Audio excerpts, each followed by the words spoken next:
Hello and welcome back to the For the Property Investor podcast. And today we've got another session with an expert series interview. And today we've got Adam Fahey. Adam, welcome to the podcast. Owen, thanks for having me today. No worries. My pleasure. My pleasure. Now, Adam, we met a few months ago and had a few conversations since. And you're a buyer's agent, correct? Yeah, that's correct. Okay. Well, tell us. Let's start off with a bit of your history of how you got to become a buyer's agent and why. Yeah, sure. So I'm a buyer's agent based in Western Sydney, a suburb called Winston Hills. So we've been running now since November 2022. So that's going on 14 months. Okay. But yeah, I've sort of had a career in the property sector, so property and construction sector. So around about 20 years. So I mean, prior to starting my business, Actuate Property, I worked in the construction industry in various project management roles. Right. Worked in various development management roles as well. So more on that sort of strategic property development role, and worked for a range of different organisations and corporates as well. So some of the big players like Lendlease and Stockland. But also in amongst that, spent nearly 10 years in the not-for-profit sector, specialising in aged care and all things property. So Right. So everything from site acquisitions to development management, construction management, property management, so full life cycle. So okay. So your business is young, but really you've been doing this type of research and acquisitions for a very long time. Yeah, that's right, and it's always been an individual passion of mine. So, if I wasn't sort of focused on work, I'd be trawling through real estate or domain or helping family and friends, buy property. So I've been obsessed with it since I was probably a teenager. So right, okay, yeah. cool. Well, Yeah. that's all right. That's okay. There's many of us out there like that. Yes. Who've had this obsession. So during that sort of career, that corporate career, that was mainly in the sort of commercial and retail space, yeah? Yeah, early on, probably the first sort of 5 to 10 years of my career was in commercial property. So for those that are listening, commercial property typically comprises retail, office, and industrial. Yep. And then you've got all sorts of alternative assets that are emerging now, like childcare, small pad site retail, large format retail. Is storage. So storage. So some of the brands out there like Storage King. I mean, that's a bit of a hybrid in its own right between industrial and office. And then you've got data centers as well. So there's all these alternative assets emerging. But yeah, I mean, primarily retail and office I was more focused in earlier on in my career. Okay. Was that ever an area that you were thinking of going down in terms of your buyer's agency business? Yeah, look, most definitely, trying to sort of diversify services. I mean, at the moment we're primarily focused on residential as we grow, but there are a lot of inquiries, around commercial assets as well. So probably for more of the more established and seasoned investors or high net worth. I mean, going out and taking the plunge, to buy your first investment property in commercial. There's a lot to learn there. It is very different to residential in that a lot just the way you value properties. Yes. And where the risk lies. The risk lies in a bit of paper, in a big piece of paper called a lease. So it's how to navigate a lease, which is comparing it to a residential property, which is almost like a template form. Commercial lease can have all sorts of skeletons through it, and I mean that's really what drives the income of the asset and hence the yield as well. So very true. We do manage commercial properties as well. Not as certainly not as many as the residential, but yes, it is more of a specialty, and so there's things that are are different and more difficult, but not really more difficult. In some ways, they're easier, but just more specialised in the management of. So, but certainly with the buying, yes, you need to know what you're looking at, and it's not just the property; it's more the piece of paper that comes along with it. Absolutely. Cool. All right. Well, that sounds like maybe that might be a progression down the road for you. Yeah. But what is it you're helping your clients do now mostly? So there's a mix of clients that we've helped and are helping at the moment. So we're probably split at this point in time between probably down the middle between investors and owner occupiers in different types of engagements. So some of the owner occupier clients we've got on board at the moment, we're providing a negotiation only service for. So they've found a property. And for a number of reasons, they're time poor. They don't feel like they're strong negotiators.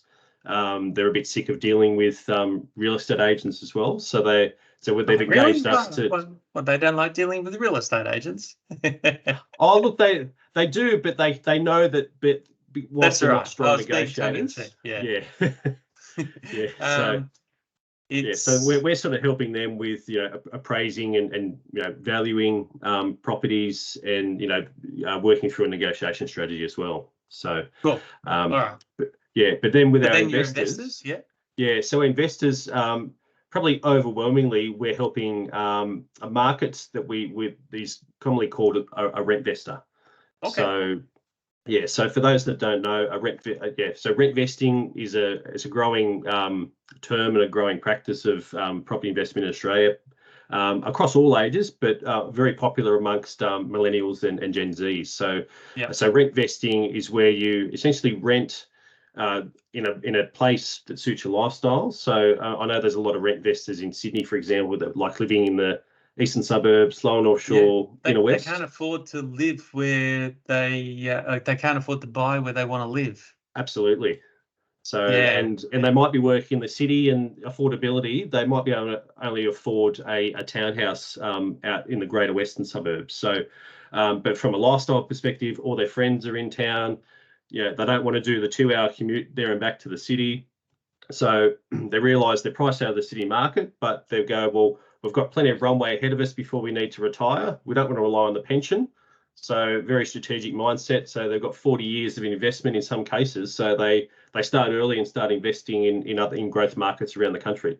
And I've done numbers on this myself in the past, and quite often, even if they could afford to buy where they want to live, quite often it's still a lot cheaper to rent that property than to actually buy it. Absolutely. I've run some numbers for a rent investor that renting a 2-bedroom apartment on, I think it was around Camaray Neutral Bay area, that was around low $900 a week, so maybe about $920 a week. I mean, to buy that apartment with a 20% deposit and then to service a mortgage at 6.5%.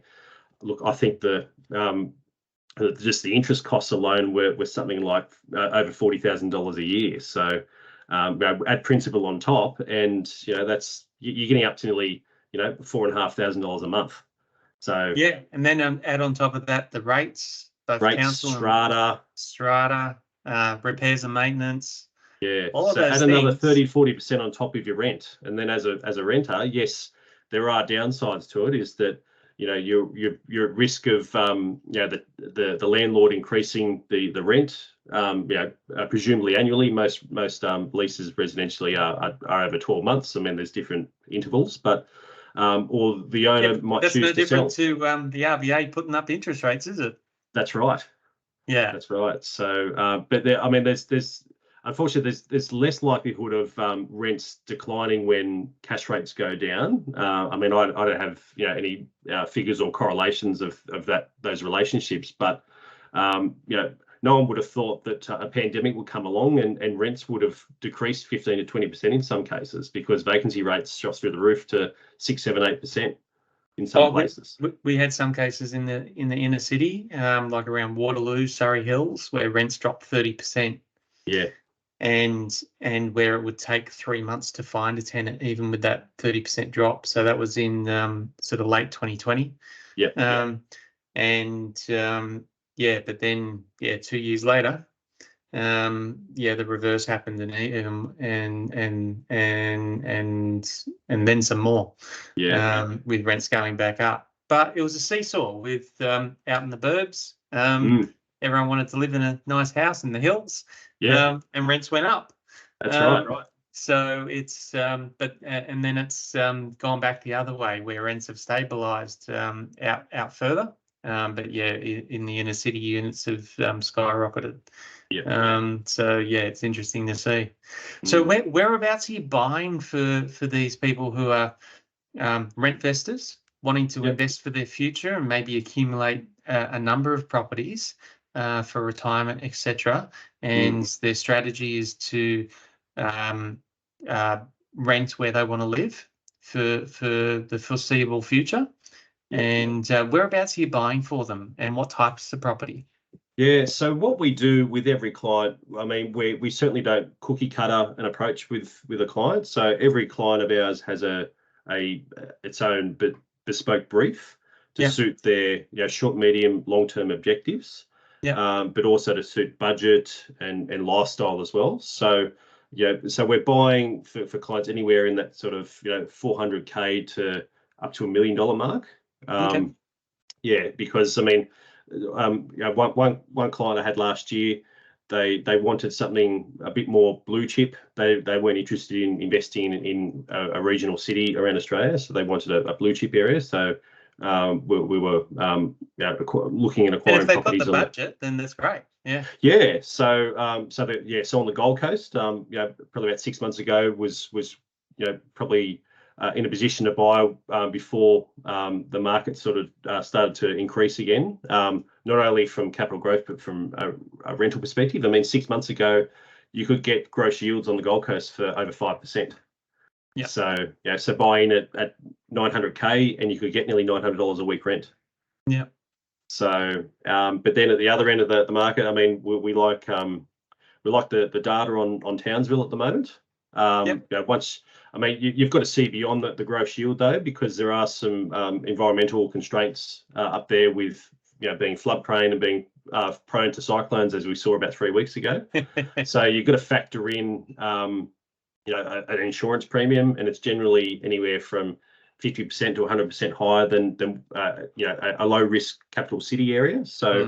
But what we do as well, we run all the numbers and give them that sort of net figure once it includes, including their interest costs. And, when we do all sorts of projections, we're generally more conservative with our projections going to the future. But ultimately, it's demonstrating that it's time in the market with investment. And we generally, when we screen through our clients before we onboard them, is that as they generally need to have a 5 to 10 year mindset.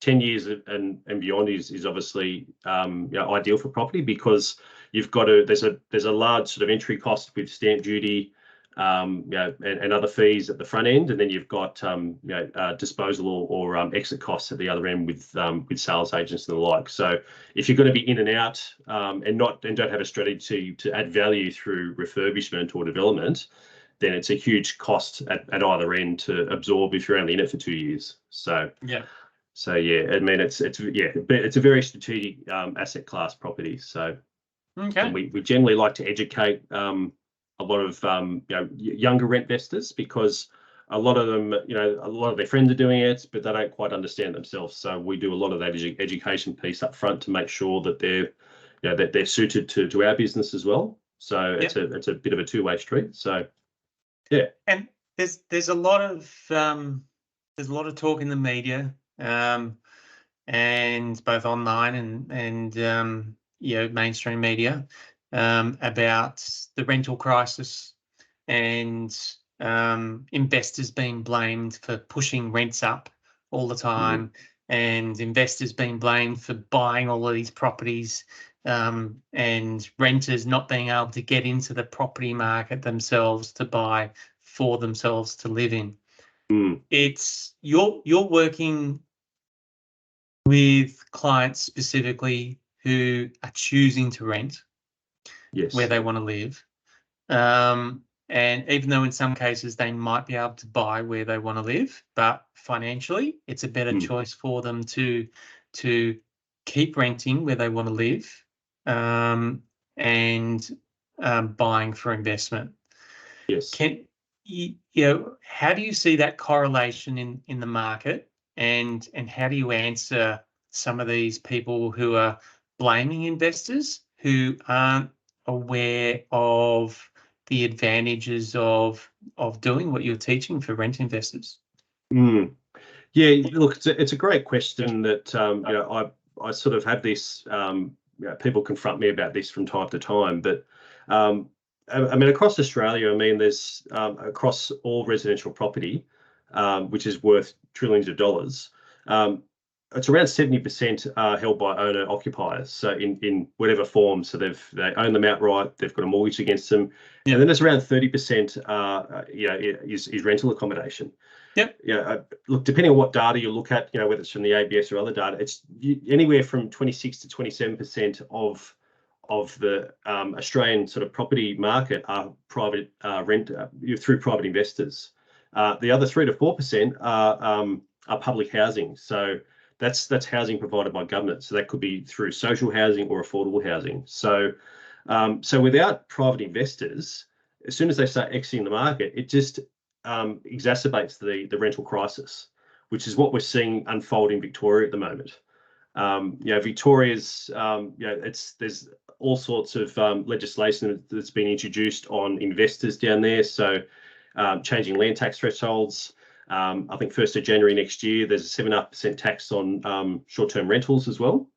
And a lot of investors are moving out of the Victorian market, and all that's doing is that the vacancy rate, from what we're seeing in Victoria, is decreasing now, and it's at probably 15-year lows. So the latest data that we subscribe to various data sets, but SQM Research issued their vacancy report, I think it was a couple of days ago, and Melbourne's got a 1.1% vacancy rate now. So I mean, longer term prior to COVID, it was sitting at about 2.5% to 3%. So, and that's been trending downwards since a lot of this, a lot of this legislative changes come in from the Andrews government, or the former Andrews government down there. So, yes, but the critics come out and say, well, if all these investors sold, then that would bring prices down and would allow renters to be able to buy these properties. But tell us, would that actually happen in reality? Look, in reality, it probably does, reduce the barrier to entry because it increases supply. There's more stock on the market. There's a lot more listings in what I'm seeing in parts of Victoria compared to other cities and localities around Australia. So and more supply, the whole supply demand metrics. More supply generally puts pressure on prices. The less supply you have, the less number of listings. That's going to put pressure upwardly on prices. So it will assist people moving into the market. However, not all people that are fortunate enough to be able to enter into to buy a property. So they may not have family to help them. They may not be able to save up a deposit. So there's still that cohort of people that won't be able to afford their own home. So which is that actually upsets me a lot, because I think there's I'm all for sort of housing diversity and across the community as well. But I think a lot of that sort of heavy lifting with home ownership, and I know that governments are trying to sort of introduce different schemes at the moment with shared equity schemes and the like, but there's the catch. So I mean, so for those that aren't aware, shared equity, it's a scheme in New South Wales, but some of the other states are doing it now, where they'll I think in New South Wales up to 40%. Don't quote me on that, but they'll contribute up to 40% of the property value. And then you can enter in in some cases, depending on income thresholds, it can be as low as 2% of the purchase price, and then you've obviously fund the remaining 58% of the property through through a mortgage. But as the property grows, so does the respective equity stakes as well. So the government's stake in that property is also growing as well. So Yeah. it's one of the downside to that scheme. Look, it is an innovative scheme, but yeah, unfortunately, we are where we are at the moment, just with housing stock, migration, natural population growth, interstate migration trends, and yeah, it's unfortunately it's due to decades of government policy that hasn't really emphasised the need for housing supply and how to deal with the problem. And you worked in the construction industry, correct? You said earlier. Yeah. Yeah, Yes. and so there's a lot of hindrance. Like the one, if there was one thing that would fix the housing crisis and the rental crisis, it would be more supply of property. Correct. Absolutely. Yeah. One thing is that it's just more supply.